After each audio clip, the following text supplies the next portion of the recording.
अस्सलाम वालेकुम।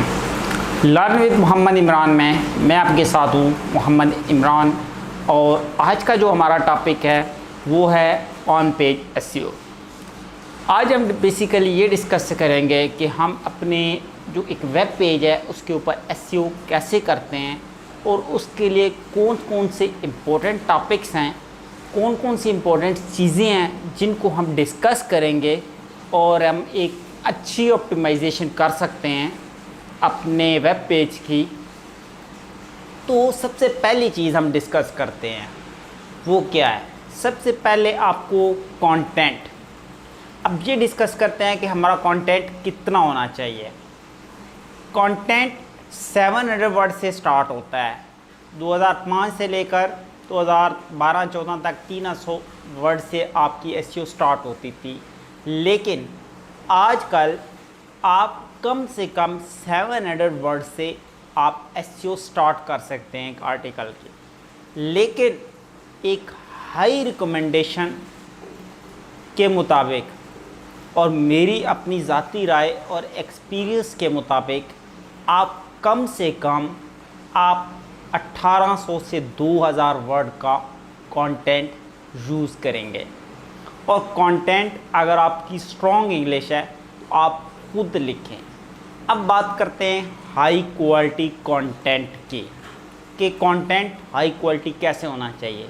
मसलन के जो भी कंटेंट टॉपिक है उस टॉपिक से रिलेटेड पहले नेट पे कंटेंट पड़ा हुआ है, आप कोशिश करें कि उस कंटेंट से टोटली डिफरेंट, वाज़ेह और आसान लफ्ज़ों में समझ आने वाला कंटेंट आपका आर्टिकल होना चाहिए। ठीक है। दूसरी चीज़ यूनिक होना चाहिए और ऐसा कंटेंट होना चाहिए कि अगर कोई उस कंटेंट को स्टडी करना चाहता है, पढ़ना चाहता है, तो उसको वो बात समझ में आ सके कि आप उसमें क्या बोल रहे हैं। अब कंटेंट के अंदर बात करते हैं कि हमें उस कंटेंट को ऑप्टिमाइज़ करने के लिए हमें किन किन बातों को गौर से समझना है और हमने इम्प्लीमेंट करना है। सबसे पहली चीज़ परमालिंक। जब हम एक वेब कीवर्ड के ऊपर आर्टिकल है, हम एक परमालिंक जब भी किसी वर्डप्रेस या किसी वेबसाइट में डालते हैं ऑन पेज एसईओ करने के लिए, तो हमें सबसे पहले परमालिंक को देखना है। कोशिश ये आपने करनी है कि परमालिंक शॉर्ट से शॉर्ट होना चाहिए। ठीक है। आप अपना जो स्पेसिफिक कीवर्ड है वही कीवर्ड आप अपने परमालिंक के अंदर इस्तेमाल करेंगे। मसलन एसईओ ट्रेनिंग है तो आप एसईओ ट्रेनिंग को ही परमालिंक के अंदर इस्तेमाल करें, और इसको मज़ीद आपने लॉन्ग नहीं करना, शॉर्ट कर सकते हैं। ज़्यादा अच्छे रिज़ल्ट्स के लिए आप इसको शॉर्ट से शॉर्ट करने की कोशिश करेंगे।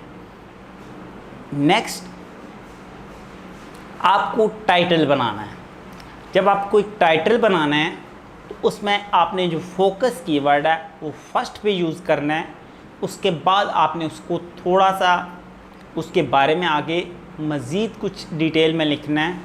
और नेक्स्ट जो ऑप्शन है वो ये है कि आप कोशिश करें कि आप टाइटल के एंड पे ईयर का इस्तेमाल करें। उससे आपके बेसिकली जो क्लाइंट्स है उसको ये नज़र आता है कि ये जो चीज़ है इस ईयर के मुताबिक लेटेस्ट है, ओल्ड नहीं है। तो इस चीज़ का लाजमी इस्तेमाल करें, ये प्लस पॉइंट्स में आपकी ज़रूर जाएगी। उसके बाद आपने कम से कम 300 वर्ड का पैराग्राफ यूज़ करेंगे। उस पैराग्राफ के अंदर आपका एक दफ़ा फोकस कीवर्ड आना ज़रूरी है फर्स्ट पैराग्राफ। उसके बाद नेक्स्ट आप एक हेडलाइंस बनाएंगे जिसको आप H2 कंसिडर करेंगे। पहले वाली हेडिंग को आपने H1 कंसिडर करना है और H1 सिर्फ एक बार इस्तेमाल करनी है। H2 आप यूज़ करेंगे, उसके अंदर भी आपको फोकस कीवर्ड लाजमी लगाना है और आपने वो हेडलाइंस बनानी है। उसके बाद फिर आपका पैराग्राफ स्टार्ट हो जाएगा। इसी तरह आप 2 बार कम से कम H2 इस्तेमाल कर सकते हैं, 1 से 2 दफ़ा आप H3 इस्तेमाल करें। मेन जो एसईओ में ज़्यादा वैल्यू है वो H1 और 2 की है, ठीक है। 3, 4 की इतनी वैल्यूज़ नहीं है। अगर आप हेडिंग देना चाहते हैं मज़ीद तो दे सकते हैं, लेकिन ज़्यादा हेडिंग्स भी ना दें। मेन चीज़ कि आपके आर्टिकल में डेंसिटी कितनी होनी चाहिए।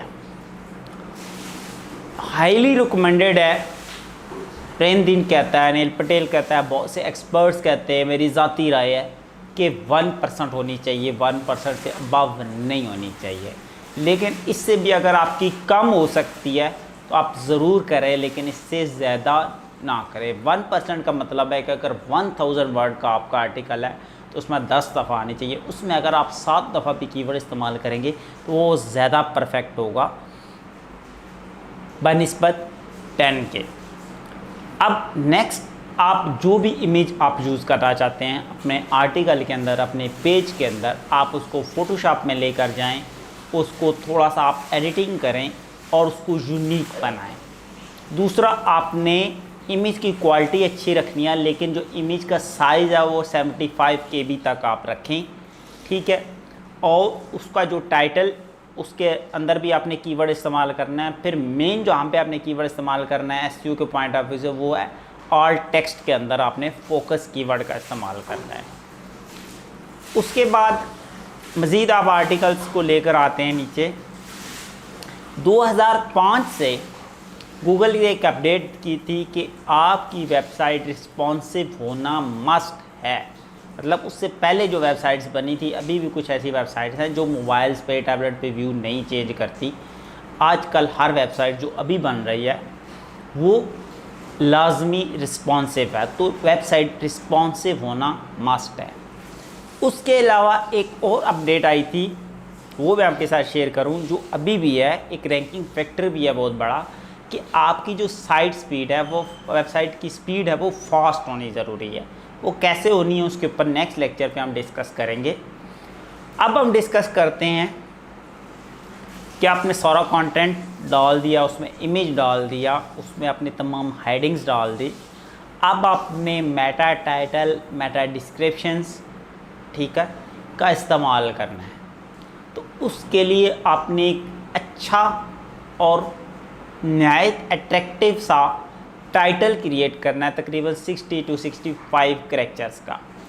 और ऐसा हो कि मतलब आपको कोशिश ये करनी है कि आप एक ऐसा टाइटल बनाएं कि गूगल के सर्च रिज़ल्ट्स पे जब आपकी तीसरे नंबर पे भी वेबसाइट है तो अगर वो उसे देखे तो उसको लगे कि यार मुझे ऊपर वाले की निस्बत इस पर क्लिक करना चाहिए, ताकि आपको क्लिक्स ज़्यादा पड़ें, जिससे आपका क्लिक थ्रू रेट इम्प्रूव होगा, आपको ज़्यादा क्लिक्स पड़ेंगे। तो उसके अंदर भी आपने शुरू में टाइटल यूज़ करना है, कीवर्ड स्टोरी यूज़ करना है, फोकस, और आगे आपने उसके बारे में सिंपल सी लाइन देनी है। आपने बार बार कीवर्ड रिपीट नहीं करना, ठीक है। उस पर फ़िल्टर्स लगे हुए हैं। आपने डिस्क्रिप्शंस में भी आपने एक दफ़ा कीवर्ड इस्तेमाल करना है, और डिस्क्रिप्शन तकरीबन 160 पहले थी, आप 200-250 वर्ड तक आप एक डिस्क्रिप्शंस को लिख सकते हैं, वाज़ह उसके बारे में लिखें। उसके अलावा एक मेन चीज़ और मैं आपको ऑन पेज एसईओ के अंदर बताता चलूँ, वो ये है कि आपने LSI कीवर्ड्स का इस्तेमाल लाजमी करना है अपने पूरे आर्टिकल्स के अंदर मुख्तलिफ फेजेज़ में। LSI कीवर्ड्स कौन से होते हैं? सपोज़ हम गूगल पे लिखते हैं एसईओ ट्रेनिंग, तो जैसे हम सबसे नीचे आते हैं तो उससे रिलेटेड हमें तकरीबन 6 से 8 कीवर्ड्स नज़र आते हैं। उनमें से जो कीवर्ड्स आपके टॉपिक से रिलेटेड है, स्पेसिफिक, आप उन कीवर्ड्स को लेके एक ही जगह आपने पेस्ट नहीं करना, आपने मुख्तलिफ फेजेज़ में, यानी मुख्तलिफ जगहों पे जहाँ वो एडजस्ट हो सकते हैं, आपने उनको ऐड करना है।